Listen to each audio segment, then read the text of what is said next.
Surprise! Welcome back, everyone. Bet you weren't expecting to see us because we told you you wouldn't be, but you are. So here's the deal. League Operations is working with teams right now to confirm that there will not be a repeat of the visual bug causing delays for Game 1. After that, we will resume Champion Select, so I apologize, but we want to make sure that everything is in perfect working order before we toy with your emotions by sending you briefly into a game that will not actively be played. So that gives us time to talk. I don't know what all y'all want to talk about now because I feel like we've talked weather? so much of it. Yeah, how about this weather? It's been a little chilly here in SoCal. Azale? It has been cold, actually. Didn't think we were going to go for that, but it's lovely. I guess I can just get you to talk about anything. Anything this is like you a want, newfound bro. power. Anything you want. For a literal world champion, anything. All right. Anything. I got a question. Okay. Dash. Where'd you learn how to sing? How come your singing was so much better than everybody else's? Okay, first of all, that is too large a compliment. I don't believe that I'm actually that good.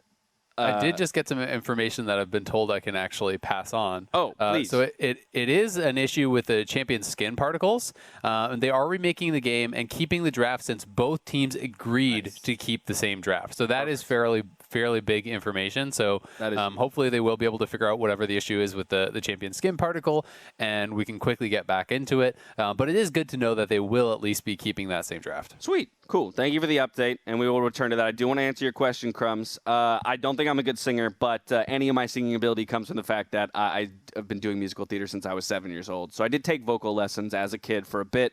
My mom, dad, both grew up in the theater, and then, of course, I continued to take vocal lessons in college as well. So I guess that's where some semblance of rhythm and singing on key comes from.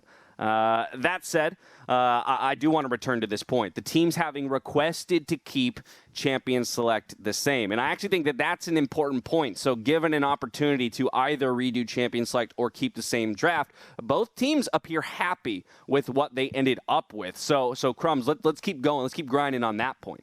Yeah, first off, I think if you buckle and say you're not happy with your draft, you're already giving away a lot of information by saying you wanted a remake. So I think you have to stick with the draft, and it's fine. I think both teams are very happy with it. We talked about Team Liquid, how Corey JJ doesn't miss hooks, so you just need him on Engage. Everybody else is fine, and then EG have plenty of tools. So I thought that both were perfectly fine keeping it, and whoever buckled would have actually just shown that, hey, we were uncomfortable with this and would have given too much information to the opposing team. Exactly. You want to maintain that mental edge, man. And, I think, as you said, Dash, earlier, if some of these picks don't work out, like, for example, Nard doesn't work out this game, they can always drop it. I think there's a lot more tools in the arsenal, like Crumb said. You can pick Gragas, you can pick Kennen top. So I think it's great that both of these teams said, you know what, hold the line. Let's see how the game plays out. And I think both of these teams have pretty good reasons to feel good about their draft. We got a good mid-jungle combo between the Syndra and Olaf on EG, and it plays to a lot of their strengths. And we talked about how Jizuke is kind of needed to pop off, and I think this is a pick that enables him to do that. On the other side with TL, we see Alphari's on a highly dominant, lane-dominant pick with a lot of good jungle support. So there's nothing to worry about before the game's even started for either of these teams. Hodl, baby. Very thematic to the current state of the world right now when it comes to these two teams and sticking with their draft. When it comes to the actual team comps, or not the actual team comps, the team rosters and the player matchups, I feel like two players that we've actually largely kind of talked around so far for Team Liquid is Santorin and Jensen. We had a brief mention of them in the countdown today. We know that they're absolutely stellar players with storied histories here in the LCS, but there has been a lot of expectation on how these two players would ultimately play together. Jensen and his junglers has been a saga, I think, in the LCS from his C9 days to his Team Liquid days. And Azale, I'm curious your thoughts there. Yeah, I think at a certain point, it's one of those things where it's only somebody else's fault so many times. You know what I mean? If this one doesn't work out, if he's not happy with his jungler here, then people are going to start thinking, all right, well, what's wrong with Jensen? Because Santorin has been around for a really long time and been very successful with FlyQuest, making back-to-back finals with them. When we saw that TL got Broxa last year, there was so much discussion about how this was going to shape the way that Team Liquid played League of Legends. That they were going to be this aggressive mid-jungle 2v2, that they were going to be invading constantly, fighting over things, and it never really came to fruition. It hasn't really been the case with Santorin and Jensen either. For a long time, it has felt like Jensen is one of those more passive players. And it's really all the way back to Cloud9 when you think about him playing more of the Echo and more of these side lane split push style of champions, that he was being a little bit more aggressive in the laning phase. These days it feels like, because of how talented Team Liquid is, because of the fact that they can carry from top, they can carry from jungle, from bot, from mid, he feels more comfortable sitting back, playing a more consistent style, playing for farm, playing for experience, and allowing his teammates to be the aggressive ones, and he just kind of turns on during team fights. I think that on top of that, how the game has evolved with jungle and support being such an important synergy, mid lane can't even have all that attention from the jungle. You really want the support to also be involved there. So even if he was thinking about developing how the mid 2v2 works, well, it turns out that he's getting help from Core JJ Centauran more than anything. That synergy is driving the wins more for Team Liquid. And if I'm in the mid lane, if I'm Jensen thinking back on maybe junglers that didn't work out, at this point, I'm just happy to see that my jungler is ahead or even in farm, and always with my support doing whatever the team is up to. Whether my laning phase improved or not, that's okay. Just tell me that you're doing a good job and that my team is happy, and that's going to be a fine mid lane for me. Another update overall on the pause as it stands. Champion Select has been resumed. Should be done in about a minute. And then we'll be building our competitive integrity delay back up before sending it over to the casters. So stand by. We are almost there. As soon as the teams have loaded in and we've built that couple-minute delay for integrity's sake, we'll get you back over to the guys for the call. Separating ourselves from this game, because I don't want to belabor it too much before we get in and actually see some of it ourselves. I'm curious how you guys are now reflecting, on the tournament at this point, understanding that it's not quite over yet. We have seen quite a development over these 3 weeks, both when it comes to the players and the teams and their ability, but as well the meta.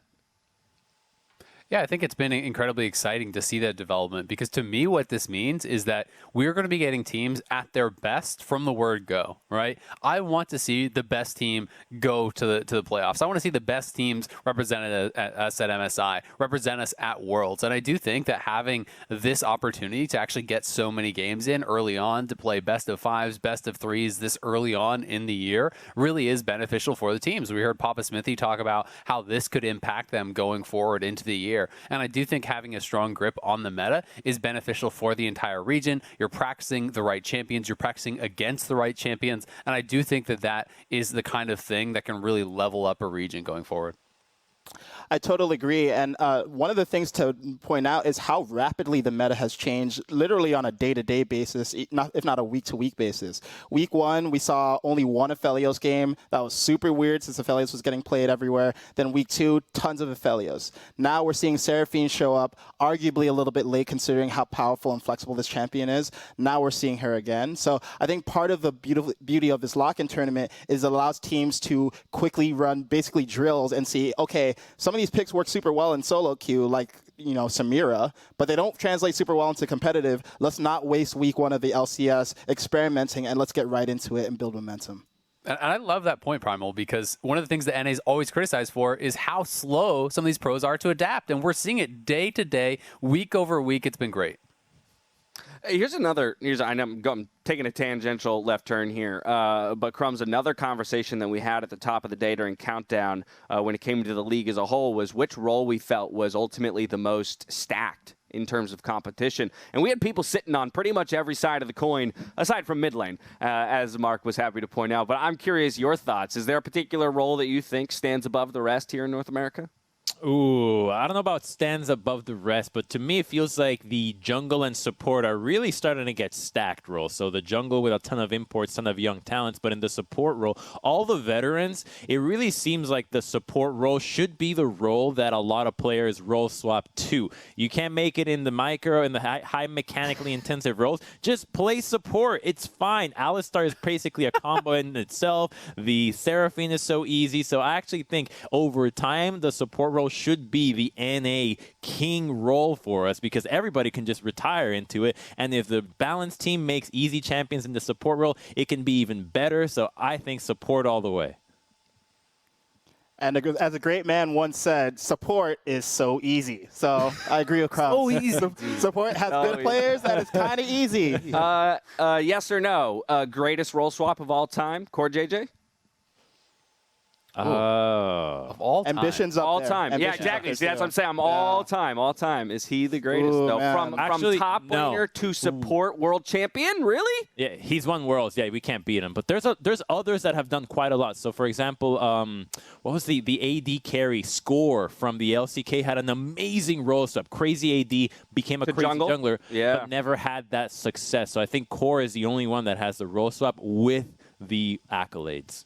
Yeah, his is incredibly impressive. That the fact that he actually won Worlds, and also to have been relatively mediocre in NA on Dignitas as a marksman. It wasn't like he was a super high profile player who was dominating the scene in one position then swapped to another. That's one of the things that makes it even more impressive for me, because you can bring up Perks. Perks was already known as one of the best players in the world, and then was known as one of the best players in the world on another role, which was incredibly impressive. But to go from kind of like a middling AD carry to a world champion support, that's a pretty damn good role swap.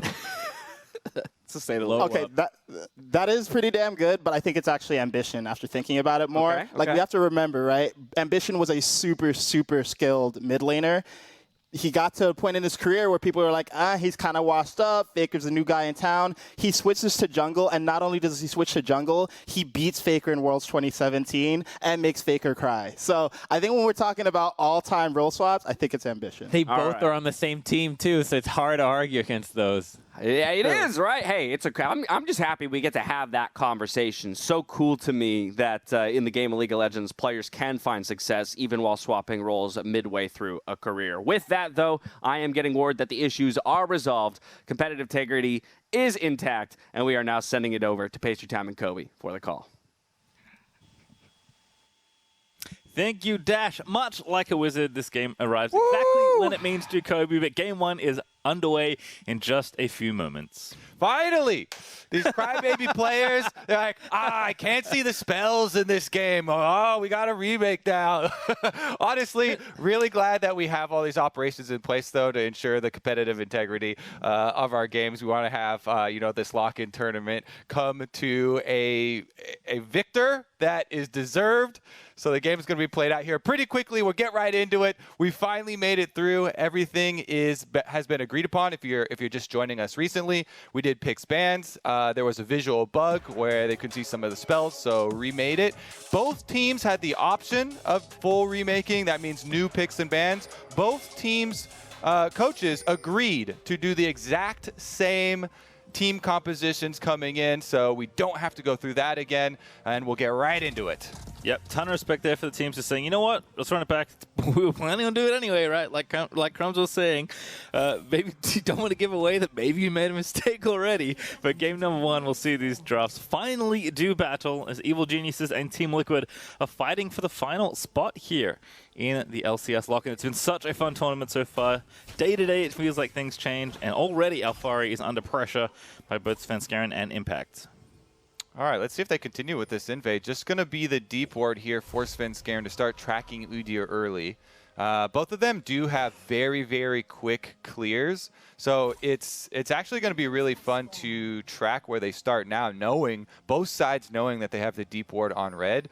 It's kind of the extra level when you know what information you're going to be giving away. I see Santorin did recall for the sweeper, and it looks like he's going to start bottom side, then clear up towards that ward, clear it out a little bit later. Meanwhile, Svenskeren does not recall after placing the ward. You usually want to recall, by the way, if you're going to do this, and we see this almost every LCS game, around 50 seconds, plus or minus 5 or so, to give you enough time to go buy your sweeper, switch over from your yellow trinket, and get right back out to your starting location for your path. Yeah, also Core swapped to Sweeper as well, kind of note. They're actually in sync with each other. So jungle and support perhaps wanting to find some sort of invade plan or just wanting to keep the vision cleared up early. We'll find out later on as Santorin is clearing through the rest of his blue side, as you mentioned. And as expected, Sven is over on the bottom half. Impact already eating some damage early. You have to think that especially when no one else is around, Alfari is going to be playing as aggressively as he can onto Minyar. Great stun there from Jizuke as well in the mid lane. Going to keep Jensen's potion down a little bit there as Jensen does keep his health up. And Santorin is eventually clearing towards that ward. He is maybe not going to get spotted because it is timing out, but they already knew where he started based on the information they got earlier, so Nothing too tricky there for EG. It's definitely an Ignite in a lane that we're actually expecting some pretty big things from. Seems like a pretty exciting, pretty frustrating lane to play against, to be perfectly honest. Yeah, let's go over some of the information we were talking about in the intro, since it has been so long, and we packed a lot of stuff in there for each of these lanes. For the bottom lane, we've seen so many of the Senna plus Misfortune or Senna plus Ashe, so that the AD carry can apply a slow for Senna to get the roots with her E, setting up for powerful jungle ganks and having good sustain for the lane. Which is the annoyance factor that you're talking about. So many poking tools as well as sustain tools with these combinations. But Senna is a new addition to it, where we saw really good numbers put up by Sven yesterday. And as you pointed out, with the Glacial Augment, she too can apply the slow for Seraphine to land her E snare. Regardless, up on the jungle front here, we have possible double Scuttle Crab here for Santorin. Looks like he should be able to race to the bottom one too, even though Definitely and Ignar are currently controlling bottom side. Udir's very quick at taking it, so looks like he should be able to get it and get out of there. He has Smite. Yep. Gets and gets out. If there's one thing Udyr is good at, by the way, it's running quickly between objectives. Just popping the bear stance and dancing through the river. Does indeed take the double crab, which always feels good as a jungler. Santorin's going to go ahead and take the Gromp right as it spawns, so he is flying through the jungle Kobe. Yes, he is. That's what both of these champions are supposed to do early on. Continuing with our information summary from Pixbands for all the lanes. The top side lane that you had your eyeball on earlier, expecting Alphari on the Jace to try and harass Impact a lot early on. Impact scaling up his range in Mini-Gnar form every level, get you a little bit more above your 400 mark that you start at. And he's been very good at controlling his rage bar for Mega-Gnar as well. But Alphari looking to keep up that pressure, push him under lane. Jizuke, meanwhile, with the extra range on Syndra, does get early priority on Orianna, but we're getting pretty close to the stage where around level 5, you know, with the extra levels for your W, it starts to stabilize for the Orianna. She gets more control. And then you just have to worry about Syndra all-ins. Obviously, the level 6 from Syndra Olaf is incredibly dangerous for any champion. Jensen obviously running the teleport here as well, so no cleanse to get out of it if Jizuke lands one of those stuns. And they will have firepower to finish off that kill, so you have to start thinking about your early wards around the side lane brush. That's why you see the early investment in control ward for EG on top side, plus that deeper ward onto the Raptor pit to ensure that Jizuke gets to continue playing aggressively on Syndra. Good use of the Lantern there, actually, by Core, is pulling Tactical out of the way of the incoming Seraphine E. Definitely and Ignar have been, trying to play up and aggressive, but Tactical and Core actually up a couple CS there in the 2v2. Good hop away there from Impact, actually, suspecting that Alphari was indeed hiding in the shrubbery, and does water and then jump out there. And with Grasp especially, Impact actually doing a nice job just basically keeping Alphari at arm's length, right? Like, yes, the wave's getting pushed in a little bit, but Impact's making sure it doesn't really crash to the tower. And with no one else up here, Alphari doesn't have all that much room to all-in Impact, because Impact's just keeping the wave in such a comfortable spot for him. And the reason Impact does that is because without mana, Alphari doesn't get to continue to harass Impact. He doesn't have any sort of advantage. Alphari, the Jace, you really want to go get your purchase so you can come back with your extra AD, refill your Corrupting Potion, and refill your mana bar so you can keep up that pressure playstyle. Unfortunately for Evil Geniuses, during this though, Santorin on the Udyr walks right over, cleans up this first dragon at no contest off of the Desync recalls there, takes advantage of it, and with just one control ward there in the Pixel Brush, earns Team Liquid the first objective in addition to their small gold lead due to the CS lead here. Santorin just on a tear power farming through the jungle. Well, Ignar roaming up. This is a pretty common sight as well. In fact, Core is here as well, so Ignar going to maybe look for some CC. In fact, just going to go ahead and help Sven scaring with his Raptors, which is a very nice thing to do. But Cordo Dead busy clearing out this ward, is only going to get slowed though. There's the Olaf axe, but it just barely misses. It's something else that can combo in with Seraphine. At this point, it's kind of what doesn't work. That maybe is the shorter list. But you know what? I'm not much of a jungler, Kobe. Like, I find the role quite stressful as a mid laner. Don't like it certainly is that. I don't like accepting, the blame, and that certainly is something that seems to happen to junglers a lot. Santorin seems like he's having a very pleasant day on the Rift. Just, he definitely is. And honestly, he's playing to the strengths of Udyr. We saw the double Scuttle Crab start early on. that gives you a really easy fallback pattern for second respawn of your jungle camps. Alphari here goes to start this crab, but he's got no spite, so Scarin does. It's a 2v2. Centaur going to get pushed back, but he flashes in on top of Jizuke. The Phoenix Dance is getting unleashed, and the Shockwave is going to force the flash out of Jizuke. Here comes Impact, gets the Gnar in, pops the crab and Centaur into the wall, and that is first blood for Svenskeren. Really good collapse for Evil Geniuses. And even though the crab again goes over to Team Liquid, they make them pay for this one. I'll take a kill on Udyr over the extra crab here. That's technically a triple crab so far for Team Liquid. But you see this huge chunk on Alphari. This earns them the fight because even though Jensen is heading over, good flash here from Jizuke. Once that misses, even the flash does not get Santorin away on the Udyr. Not enough range there. Impact comes in on his Gnar. He talked about just 1 week earlier, Gnar being so underrated by so many professional top laners. He makes it pay off here. You have to time your rage bar. He times his flash really well, gets the ultimate, ensures that first blood kill for Evil Geniuses, and allows them to cruise on forward here towards the mid game. Blue buff handed off, and top side pressure is being answered as well as we see the 2v2. Yeah, Jensen actually stayed in lane, so he's up here already. He wanted to take a recall, but Santorin is getting aggressive. Bear stances on Svenskeren, who doesn't have ulti right now, but does have flash. So a good chunk of damage traded there. Santorin winning out in that particular exchange, but Jensen roaming up. Doesn't find an angle there, especially with that ulti. Actually, although he does have it now. To get anything happen or make some sort of dive. So I like the attempt from Liquid, again, staying very proactive. I think that kind of mid-jungle movement is what I'm going to be keeping my eye out on for TL, because these are two very talented players, but players that haven't played together before in Santorin and Jensen. And I know people constantly have questions about, you know, how is Jensen playing with his mid laner, because he has evolved his style really since joining the LCS on Cloud9 now a very long time ago. So curious to see how that works out. I like that Jensen poked up there, stays on the map to keep applying pressure, but Santorin, again, just a very pleasant day out so far in Game 1, going to take that Rift Herald uncontested. And especially focusing it on top side, because you picked this Jace for a reason. You have your counter pick for Alphari, rushes a serrated Dirk, goes as aggressively as he can to try and whittle down on impact. As good of a fallback pattern as Gnar does, you can, you know, just throw out your boomerang, stay at safe range, save your hop for disengages. He did blow his flash offensively for that first blood in a very good collapse for the team. So he doesn't have that resource, and that's why they can use Jensen and Santorin to pressure up towards top side, earning them this Rift Herald without any bloodshed. Just moving up and getting that stun and small damage onto Svenskeren, forcing this Olaf back, is a huge part of the gameplay for Udyr. You're about outstatting your opponents. You're about farming hard to earn your combat stats and just earning small damage advantages to slowly push them off these objectives.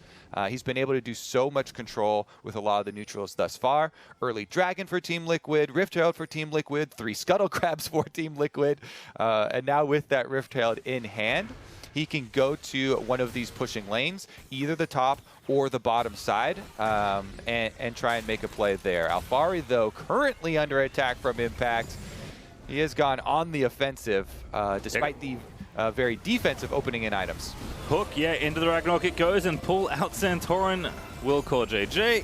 Ignar was there, ready with the ulti. Actually let the Encore rip, but it didn't hit anyone. So good disengage there for Team Liquid. They'll get straight back to business on top of the Drake. And it felt like we were going to get the top dive flashbacks there for Impact, who was very much in position to all-in Alphari and maybe get a kill. In fact, we're going to see it again because the TP's coming in for both sides.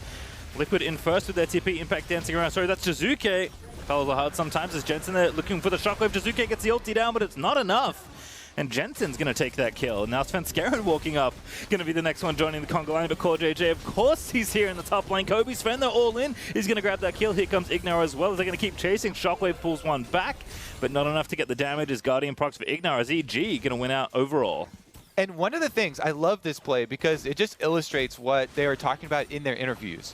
Both Impact and Jizuke talked about how this team, this Evil Geniuses team, trusts each other more than their previous teams, has more faith in them and their opinions. And that goes that carries very heavy weight for Impact versus his old team, Team Liquid here, where he's the one getting teleported on. Alphari has the purchase. He's a mini Gnar that's exhausted right now with no rage, so he's got a huge advantage. You see the teleport answered. Here's another play on top side, though. They continue to focus Impact. Isn't the same replay as the different top lane play, I swear, but this time Impact's going to get caught by CoreJJ as Santorin finishes off the kill. So they revisit, they still know Impact has no flash, and punish it just as the cooldown's coming back off. It's funny because Impact was saying, hey, I'm going to use my teleport to go say hi to my old teammates down in the bottom lane where Team Liquid always play around it. Well, guess what? CoreJJ is going to save you the travel ticket. He heads up topside, and the old teammates actually going to give him a warm welcome back. He's still in a good spot, though, on the Gnar. I really liked the shield into Steel Cap's opening. Very defensive. His runes were very defensive with as much healing as you could possibly get with Grasp into your red tree. And he's chosen his moments well. Continued focus, though, for Team Liquid does find purchase there. They're still stacking dragons. Number 3 on the way in just 3 minutes. Teleports will be in the advantage for Evil Geniuses, though. Impact has been able to hold on to his, so we'll see if that can be the deciding factor. Again, you have to build up your rage, obviously, right before you go do it. Oh, Santorin is just sending it there. Svenskeren going to pop Ragnarok again, and there's the Lantern, just keeps doing it. Send in the Udyr, pluck him right out. In fact, as Ragnarok wears off, Santorin's got the chem tank ready. Jensen also with the shockwave over the wall is going to look for the angle. Svenskeren going to be locked down. Hook's going to be there from CoreJJ and Team Liquid. Just going to overpower in the jungle. Svenskeren's fighting for his life. Tactical, though, Gale forces in to make sure he secures the kill. Now Impact going to have to hop away. No rage filled up just yet. It's getting close, but Impact very much vulnerable here. Another great hook for Core, and that's going to be a kill for him. Well deserved from the Thresh over on the Team Liquid side as Tactical chases down deftly, but he does escape to his tower. And it all comes crashing down for Evil Geniuses when Team Liquid keep attacking this Olaf. They keep on throwing CC at him, forcing Svenskeren's ult out. Then when he has no ultimate, they re-engage. This Udyr plus this Thresh Lantern constantly saving him. CoreJJ is countering multiple ultimates on the side of EG with a basic ability. You know, the Seraphine ultimate comes out, the Olaf ultimate comes out, it's just a Thresh Lantern away, and they turn back around for the re-engage. Really, really well played stuff right there because they get past that big time difference we were talking about. Teleport discrepancy before the dragon. Guess what? It's burned and they got the kill. All right, well, up 2,000 gold now for Team Liquid as Jizuke is going to get donated the blue buff. You can see total gold firmly in the hands of the 3, let's call them carries, of Team Liquid. Good shockwave there as well. Is that a solo kill? Jensen, you're disgusting. Jizuke going to get picked off under the tower. Well, it looks like when it rains, it pours here. Jensen's laying it on. Shockwave under the tower, and now he's got full control with a blue buff as well. 1 minute still left on the Dragon, but I doubt that EG are going to have much to say about it. If TL just knock over that mid turret, you lose so much control in setting up, and they might have to just wait for the Soul Point Dragon to come up afterwards. You know, that extra 5 minutes could allow them something. Here's that re-engage I'm talking about, though. Udyr, being able to rush Turbo Chem Tank, by the way, is just such a world of a difference for this champion. They kite out the Olaf ultimate, they re-engage, they dodge Seraphine ultimate, and then they're even able to chase right in through the river. They see the teleport, they immediately get to Impact, they kill him off before he's even able to transform. And then guess what? Speedster is right back out to another objective. And they even get the Roof Herald before the 3rd dragon spawn, so they're going to collect that and then group up for the dragon still, and presumably get that as well. So Team Liquid just in full control here, about to take mid outer as well. Another shockwave is going to have to be flashed by Jizuke, but Jensen has been so on point as always with the Orianna. That Luden's Tempest really working. Jizuke is going to be have even more trouble now that he's lost his flash once again. Okay, so here's the moment of truth. The 3rd dragon is available, and it's a power play from Evil Geniuses. They want to try and test Team Liquid, see if they're willing to use the teleport from Alphari. That top tower is really low, though, so they could just go for Smite Steal and keep him topside. Santorin's there for the Smite fight. There is a bush there. Do not be deceived. I promise you, there's actually a bush there because it's Ocean Rift, but the dragon is getting low. Santorin maybe just going to go for the steal, gets stunned. And the dragon goes over to EG, but TL get out without having to commit too much. So EG finally get themselves a dragon. They'll stop the very quick Soul Snowball. The Rift Child's trying to do stuff in the bottom half of the map, so Tactical's going to guide that one in, but Impact's there to meet it. And EG finally deflect the onslaught that Team Liquid's been throwing at them for the first 17 minutes. So the Tactical is going to get that tower. They're going to get a lot of towers here. TL rotating down towards bottom side. That's going to be top outer, plus mid outer, plus bottom secondary here for Team Liquid. And they set all this up with good macro to give them basically a 50-50 on that dragon. You can definitely argue that an Olaf with an E, which you should always try and combo true damage with your smites, any champion that does have it. Obviously that E with Olaf is a little bit of an advantage there, and he should, in a perfect world, win all those smite fights. Santorin attempt though there, very close, and you don't risk anything. Like you're saying, they didn't commit much to getting themselves almost a 50-50 chance at that dragon, and what they gained is this big gold lead that they can now use to get inside of the enemy territory and keep up with the mid-game dragons right where they left off. Well, Svenskeren does get his Raptor. He actually smites it away from Alfire that was looking to steal it, but Team Liquid not done just yet. Ignar already waiting with the ulti. Kojo they're going to get locked up. Encore going to follow in, and that's the center shield actually damaged on the other side, of course, because that's definitely that sent it down as Jizuke finally gets some revenge. Going to take out Core JJ. Nice pincer movement here. Jizuke from the top side, Ignar from the bottom. Core JJ can't dodge them all, and they're able to lock him down for the kill. They have given up so much territory, though, with all of those towers dropping in succession. The big difference here is how much territory on the map Team Liquid have to work with.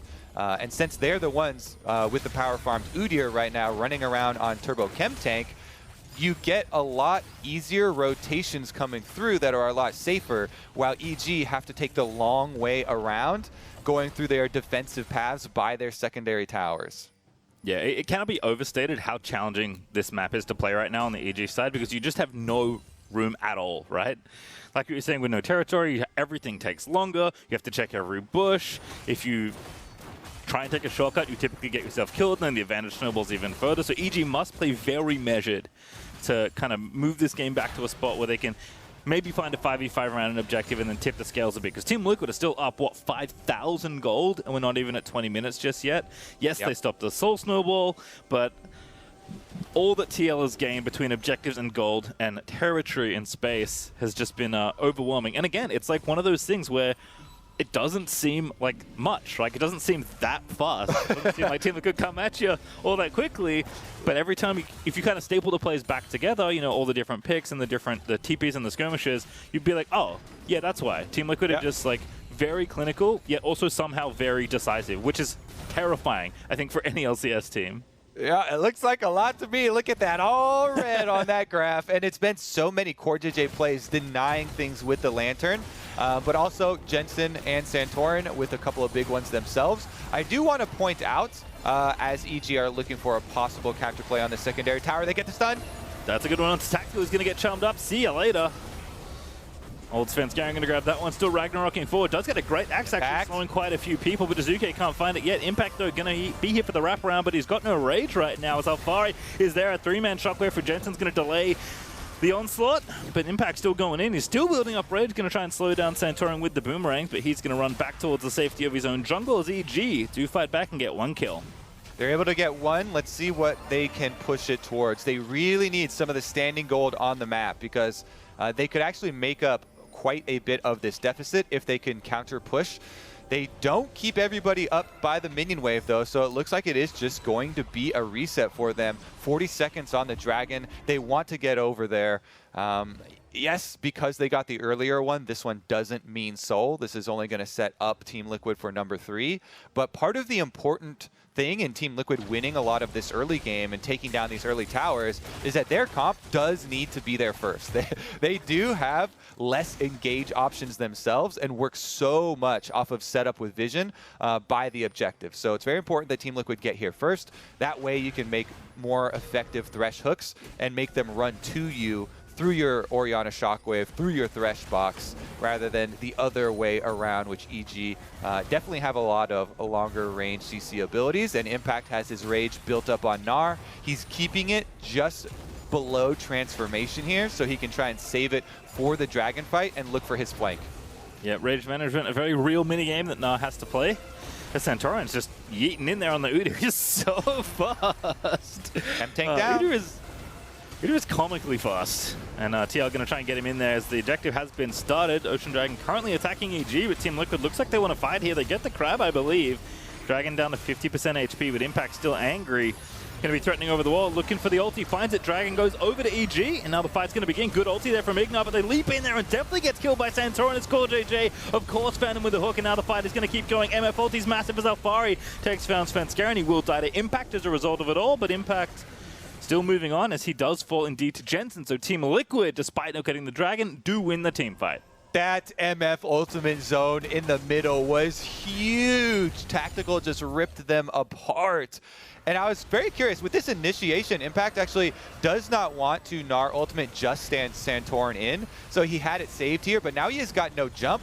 He ends up getting Alfari, but the rest of the team is funneled in right on top of this Scuttle Crab where Tactical just lets loose MF ultimate over everybody, and Team Liquid instantly win the team fight into a Baron attempt here. Jizuke poking around the outside. No ultis here for Team Liquid, but they should be able to finish this Baron, no problem. No smite, of course, for EG, so nothing much they can really do except maybe try and throw a Syndra E over the wall. They're getting a little bit corralled around the pit, but they are going to pick it up. Indeed, this might happen from Santorin. And now Jizuke going to get picked off as Alfari just takes him out with a bit of help from Jensen and Tactical over the wall. And Team Liquid, they'll win the fight despite losing the Drake, but they'll grab the Baron as a trade. And I'm going to say, Kobe, that's a pretty good deal for Team Liquid. Yeah, Team Liquid invested early in Dragons to get this pressure on Evil Geniuses, and then they've been selling off, honestly. They're like, okay, here, first Ocean Drake, we'll give it to you in exchange for 4 towers. Sounds like a deal I would take any day of the week. This one ends up turning into the Baron as well. Team Liquid have really not overcommitted to stacking them towards Soul, despite how strong it is, and they've been able to get so much in exchange for EG rushing in, focusing on these Dragons. In the attempt afterwards now, with this Baron buff, they will clean up the rest of any outer towers, and it's just inhibitor turrets left standing. Yep, 6 down now, and 5 to go, I guess, if you're trying to get them all. But Team Liquid looking to crack down one of these inhib towers and then move on from there. Red Bull Baron buff still going to be up for a little under 2 minutes, so plenty of time on the power play here for Liquid. EG, we'll see if they can delay for those 2 minutes here, because they are going to need to kick TL out of their base and not want to lose any more than they already have. I think at this point, the tier 2s were going to go down regardless with this Baron, so EG going to have to try and keep an inhibitor tower up, probably the goal here. And of course, TL's goal is going to be to do the opposite, which is to knock as many as they can down on the way, as Alfari gets a big chunk of poke down onto Deathly and Ignar. They do have a lot of healing on the side of EG, but not the best wave clear, and you can already see the Baroned up minions are just doing their work. Jizuke's got his hands full. Syndra is the safest part of the wave clear, but it's very difficult dealing with these rotations from Team Liquid from top over to mid here. And this one is so low now that once minions show up and just take down the backdoor bonus, they can just brute force this one down for the side of Team Liquid. They're doing it before the minions even get here. Santor just puts on the shell. Turtle gonna block everything, and they brute force right through the front door. I mean, it's in some ways, Udyr is just kind of like a big melee minion, right? So it does indeed take up the tower, and TL going to finish it off. 40 seconds still with the Baron buff, so, 2.5 waves or so if they do want to keep on the siege. But no need to. I mean, they've got a minute 30 to the Dragon. They've got EG completely contained in their base. They're going to likely pick up Salt Point once this Baron buff wears off, and they decide to go back and finish it off after exiting from this siege. And again, EG just looking to try and answer here. Have to play reactively with Team Liquid continuing to assault their structures. Yep, and the poke comes through. Every time you get a shock blast, he has got to back off.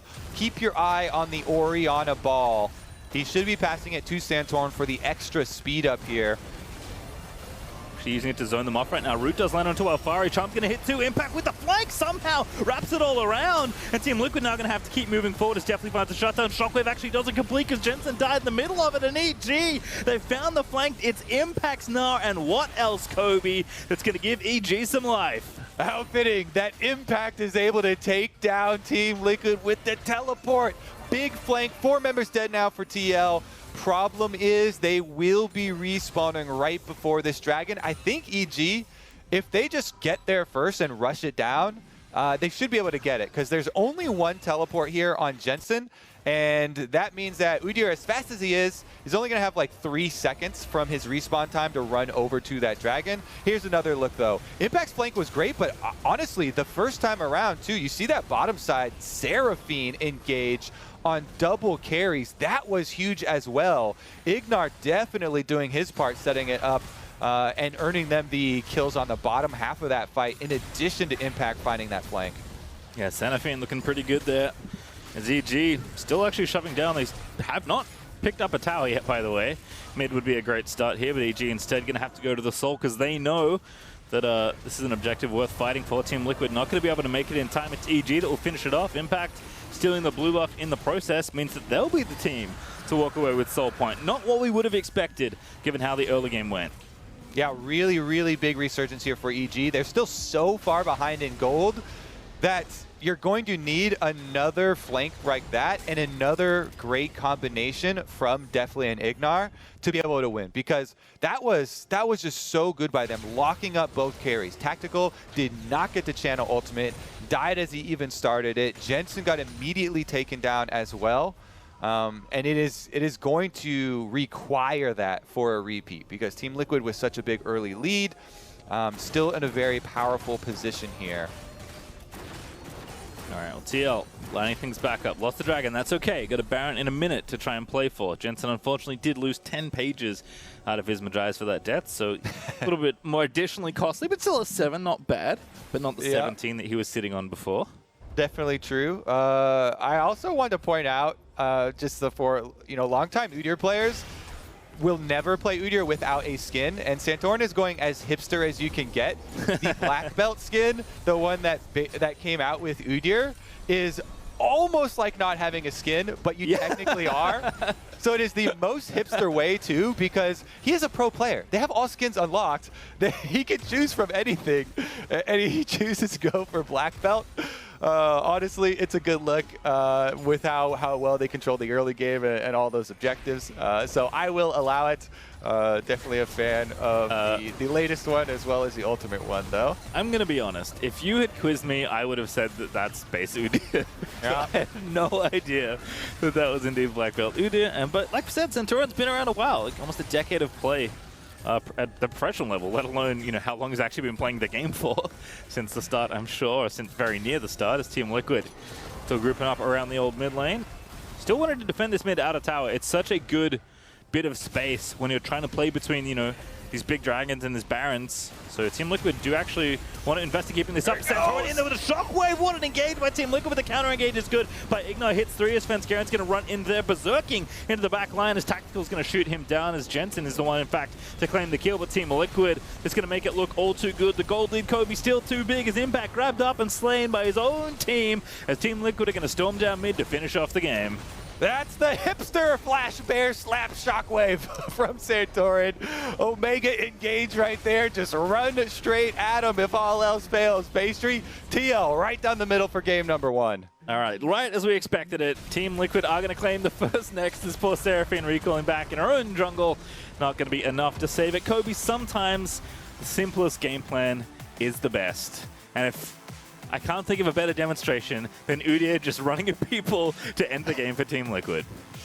Power clear your camps, double scuttle crab, dragon stacking early on into early Rift Heralds for gold focus. But then I think the intelligent part about this game is then giving away the consecutive dragons after that. After you've put on the pressure, you've put the fear of Soul into EG, then Team Liquid giving those later ones up in exchange for so much more map control, gold, and running that one through. This is definitely looking like a scary Team Liquid. This is one of the reasons that people were, considering them to basically have a spot in the finals with how well they've been playing, because they've got this great macro, and then they've also made individual upgrades across the roster.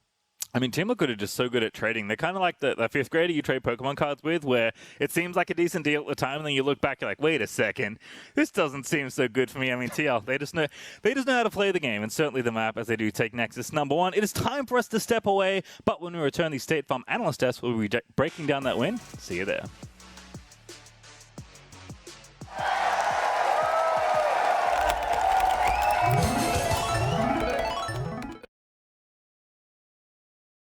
Your Honda MVP aren't achieved overnight. They take passion, dedication. And even then, there are no guarantees. But for the LCS, that's the power of dreams. It means you never give up. It means you always play again. Honda, proud automotive partner of the LCS.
Welcome back to the LCS Lock-In Tournament, where Team Liquid takes game number 1 in our second semifinal best-of-5 over Evil Geniuses. Took us a little while to get going, but gents, I figured we'd start in the draft since we didn't really have that much time to discuss it previously. No, I'm just kidding. We got all of our thoughts out on the draft, at least in isolation, before the match took place. So I think we should start in no other way than to relive some of the best moments from the series. And I want to start actually with the game ender. If nothing else, than to give Quickshot, who I'm hoping is at home watching the LCS right now, another opportunity to see his favorite play ever made in League of Legends. Yes, that is the Flash. Bear slap. It's got the chem tank too, so it's even loaded, more loaded than last time. And man, I love this. Just play Udyr. Who says Udyr can't initiate? You just flash in like an Apex Predator, chilling smite, and then Jensen takes care of the rest. So what a stylish way to end the game. Very much a stylish way to end the game, but it did feel like it was going Team Liquid's way from a little bit earlier on within the game. And so, Azael, I kind of want to go back to the beginning and recount the early game for both of these squads and how ultimately TL wrestled control. It was a pretty tightly contested early game. Was fairly back and forth, some skirmishes going either way. If we can run that clip, we will see, this early one I think was kind of decided by Svenskeren getting a big chunk out on Alfari. He's pushed out of the fight. Jizuke has a good flash to actually avoid the shockwave, and then down comes Impact. The big boy on the Mega Gnar, split second before the Mega Gnar expires there. He gets the flash ultimate. The roam was good. But some of these fights, we started seeing kind of the other side of what EG can look like, where they are a little bit, I think, reaching too far here. Now we see, if you look at the map, Olaf is coming up. He's going to make it to this first, but Jizuke, as Impact is running away, is going in way too far. Yes, they are able to clean up some kills on the back end, but this is simply a fight where you could have played it more slowly and easily survived, I think, as Jizuke. Crumbs?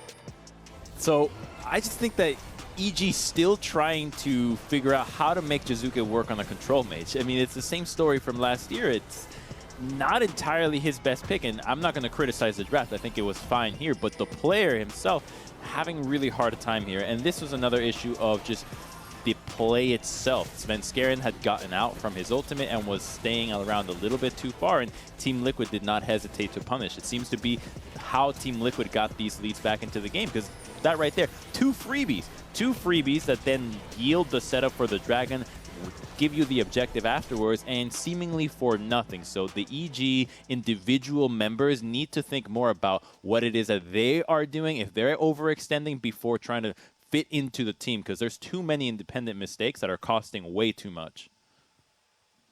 And, maybe Crumbs is not going to criticize the draft, but I am, because I'm not a nice guy, and I really hate this Gnar pick. And I don't think it's bad in general. I just think in this particular setup, when, look, you're frankly outclassed in at least 4 out of 5 lanes, we need to see more explosive picks. Do something crazy, EG. Please put Jizuke on Rise or TF.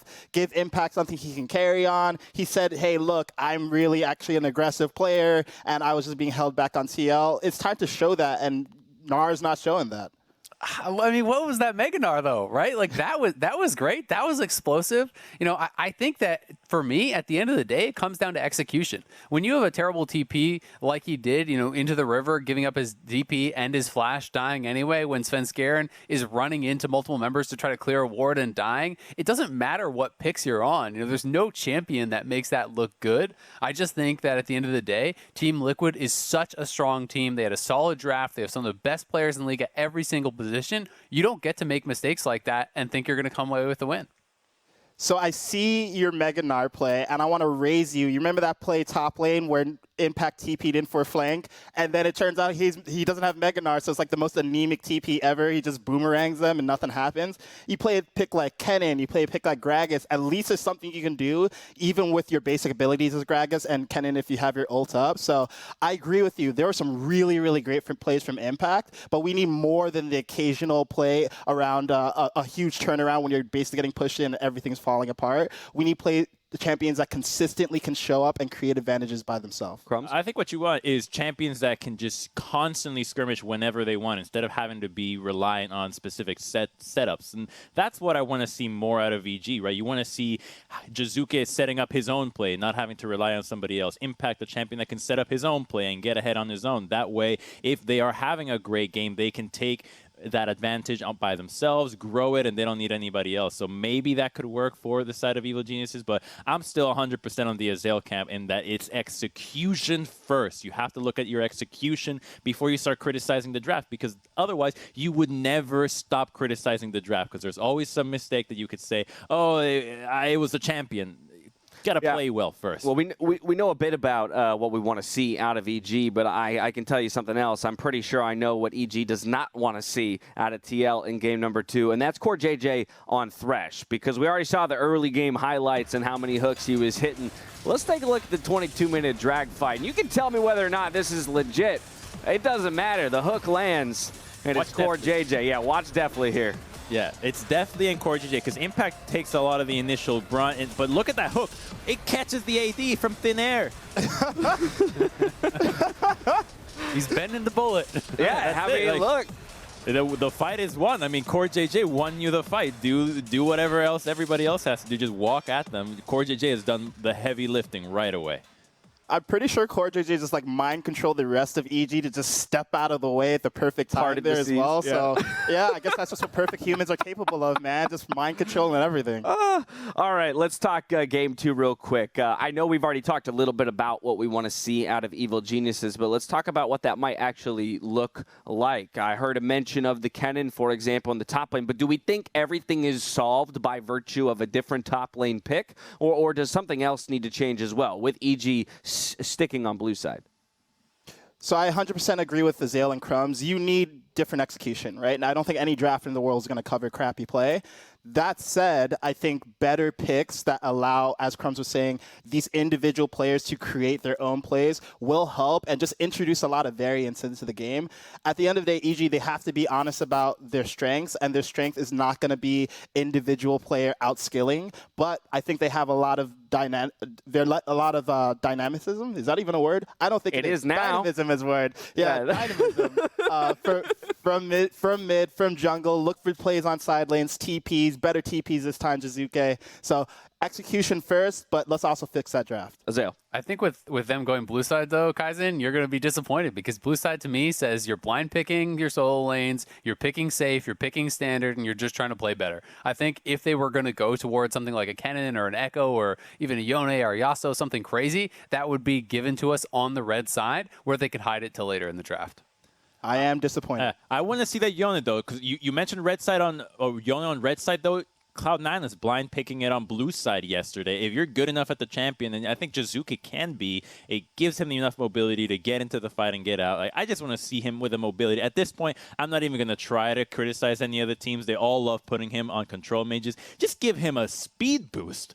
Orianna, at least. Just help him move around. Syndra is just too immobile for me. Right, at least flip-flop that matchup. Either way, the teams are going to be ready in just a bit. We're going to step away for a brief moment. When we return, we'll see if Evil Geniuses can deliver for Game 2.